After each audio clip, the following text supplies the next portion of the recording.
Thank you. I want to share with you my story, a quick story hopefully, on why my company, how I built that into be a social enterprise, and why I think it is an evolutionary idea whose time has come. My own story starts with starting my business back in the early 1980s, and over the next 15 or so years, I built it to be one of the larger IT support firms in Connecticut.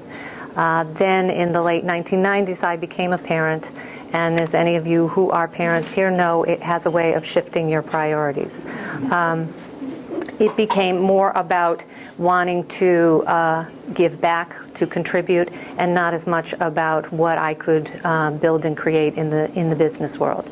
And at the same time, unfortunately, we were reading an awful lot about what was going on in the business world, and a lot of it was pretty scary.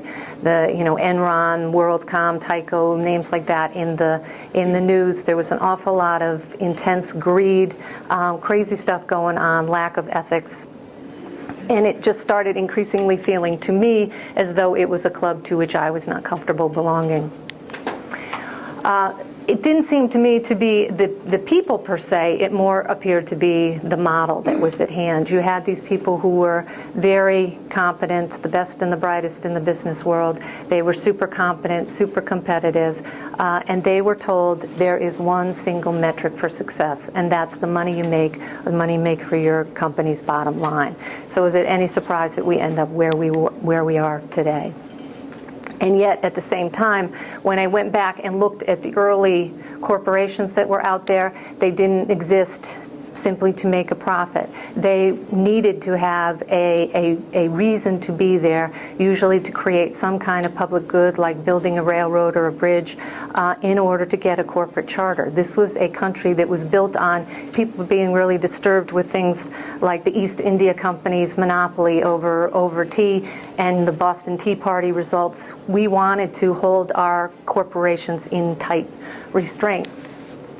So when you got a corporation, you had to prove that you were going to be doing something good, and then you had an awful lot of restrictions on you.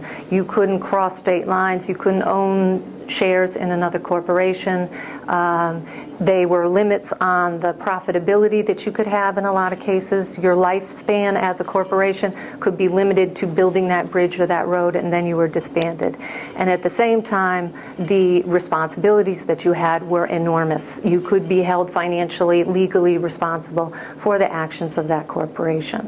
So you fast forward to what we've got today. You've got corporations who have every bit the rights that you and I do as citizens, and very little of the responsibilities, and profit, of course, is center stage. So you start to wonder what is going on here, and I realized these laws, these things that I felt were immutable, like gravity, aren't that at all. It's really just cultural conventions that the business culture that's out there is not a law. It is something that changes, does change, can change, will change over time, and it's simply up to us to figure out how we want to have it change and when. When you start to look at some of the things that go on in the business culture, it starts to strike you, if you're like me, as a little bit strange, starting with the fact that there seems to be this feeling that profit has to be center stage.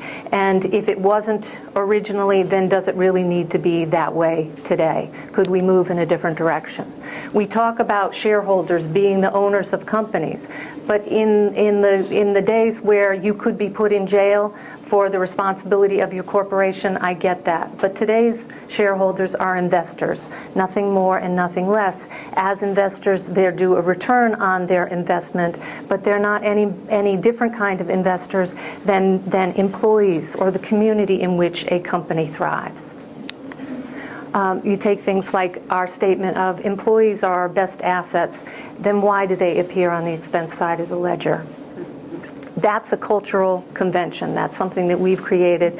The accounting structure is a convention, and we could change that if we wanted to.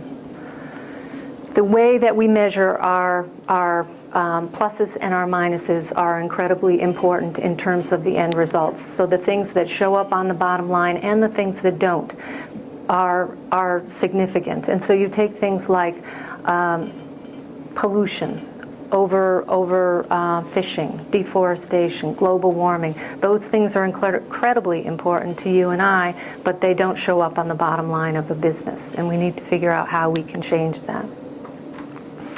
And then there's the things that we say to ourselves that say a lot about what we think of ourselves and that particular convention. And I always get unnerved by the idea of nothing personal, it's just business. Because what is this all about other than personal? So one of the ways to sort of see how a convention culture is sort of getting off kilter is when you try to apply the conventions of one culture onto another. So what if at home we sat around the dining room table and figured out who had, contributed the most to the bottom line and then divvied up the dinner accordingly? Or what if we were fine with shipping our kids overseas where maybe they could be raised a little more cost effectively? What if it was okay to abandon your children if you couldn't afford both them and your second and third home? And what if it was okay for your neighbor to come and dump their garbage over the fence into your yard? It seems ridiculous in our personal world, but that's what we do every day in the business world, and somehow we all accept that this makes sense. So for me, it wasn't making sense anymore, and I wanted to do something differently. I felt like I had three choices. I could get with the program, I could quit, I could sell Walker, or I could do something differently. So what I decided to do was to take profit out of the center stage at Walker, at my company, and say, okay, we're not in business simply to make a profit. We're in business to make a contribution. So people count, our employees count, they're important investors in what we're all about, and our local and global community are also equally important. It's not to say that money isn't important, profitability, it is important, because frankly, if we don't have profits, we don't have money, there's not a lot of good stuff that we can do. But what it does say is that people, purpose, planet, those things add up to an equal or perhaps even a little more so than the profitability side. And I realized that that's what social enterprise is all about. The definition for any of you who have heard the phrase but not aware of what it means, any organization that is structured to use the free market in order to accomplish a social benefit. And social enterprise can come from either side of the spectrum. It can come from the nonprofit side, where mission and purpose and making a contribution is already built into the DNA. They come to social enterprise in order to get sustainability, in order to have a way of making money so they don't have to go begging from donors. It can also come from the commercial side. Think Newman's Own or Tom's Shoes. These are organizations that know how to use the free market, but they want to have their company be more than just enriching the shareholders. They want to have it be about making a contribution. So what we did at our company was take profit out of the center of the picture and put the shareholders or all the investors in the center. So the employees, the community, and the shareholders. And we said, we rewrote our articles of incorporation and our bylaws, and we said we are committed to being socially responsible. We are committed to transparency. We will share with our employees the finances of the company. We would get everybody involved in making decisions and be as democratic as possible. And we would make sure that we have systems in place that will ensure that there is not this crazy discrepancy between high and low compensations. And lastly, any of the profits that we have must be split equally between the employees, the community, and the shareholders. So all the investors win. Then the next thing was, because a lot of people would ask me, why are you writing your articles of incorporation and bylaws? You own the company, just do it the way you want to do it. But what I wanted to do was to come up with some kind of model, something that would then outlast me and become something that would move on to the next generation. Too many examples of companies that get a good thing going, then they sell the company and it's back to business as usual in a short order. So we wanted to come up with something that was going to protect it, and what we did was create a new class of stock, preferred class of stock.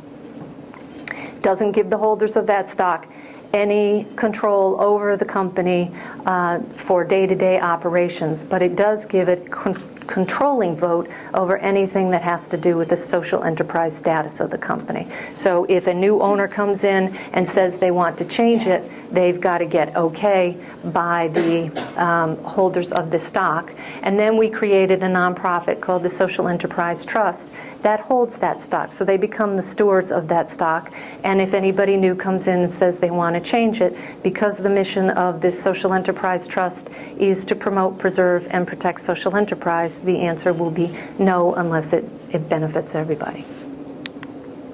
Our goal is that hopefully we could provide that kind of stewardship for other companies, that we could have an easement on other companies who have owners who want to leave a legacy beyond just simply their bottom line. We started an incubator called the Jive Hive, and our idea is to surround the new social enterprise, the social entrepreneur, with the support they need, the services, the space, the funding that they need in order to have their ideas take wing. And if we do this, we seed the world with organizations who are actually giving back rather than simply extracting. Are there going to be mistakes? You betcha. That's what evolution is all about. Hopefully we learn from the mistakes and we have enough positive stuff to keep going. The thing is, the publicly traded corporations can't help us in this. First of all, there's a lot to lose there in terms of money on their side, so they're not particularly interested in doing that, and not a whole lot to gain except perhaps a soul. What we are hoping, and furthermore, with the large companies, they can't, because they went into the game as a regular company, and so they have a financial fiduciary responsibility to their shareholders to maximize profits. But if you find that the next Microsoft, the next Google, if we can create those as a social enterprise and we build that into the DNA of that company and we protect it with something like the Social Enterprise Trust, then look out, because what you've got is a new species on the horizon. You've got a new type of company where all of us as investors can choose where we want to invest. And for my part, I want to invest in the social enterprise because A, it feels good, and B, I think long term it's going to be financially the right way to go as well. We all have a part to play in it, and my ask of you is, first of all, to challenge the conventions that you see out there. Recognize that business is a cultural phenomenon. It can, will, does change over time, and it's up to us to decide when that's going to happen. To trust your heart and your gut, to know that these are finely honed tools. They've been honed by millions of years of evolution, and we need to learn to trust them. And when something feels funny, to start asking questions, to ask, why does it feel funny? And how could we be doing something differently? And what can we specifically do to fix the situation? And if we all take this kind of action, then someday, in the not too distant future, social enterprise could become the new business as usual. It seems like a revolutionary idea at this moment in time, but I think there's going to be a moment where we look back on it and see it as an inevitable progression. Because as Martin Luther King said, the arc of the universe is long, but it bends towards justice. And I would like to add that the arc of evolution seems long as well sometimes, but it does bend toward the light. Thank you.